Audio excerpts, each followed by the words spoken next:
quick demonstration of how to lubricate a garage door.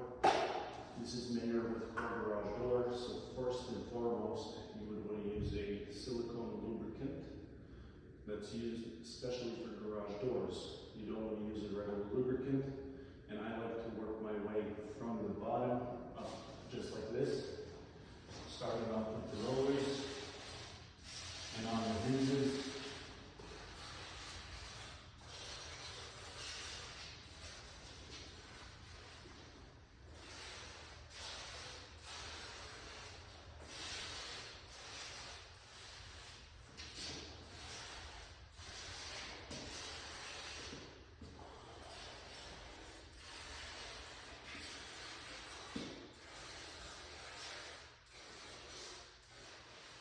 Last but not least, our spring system. This will help prevent the springs from breaking over time. Keep the door nice and quiet, moving properly. Simple as that. Thank you.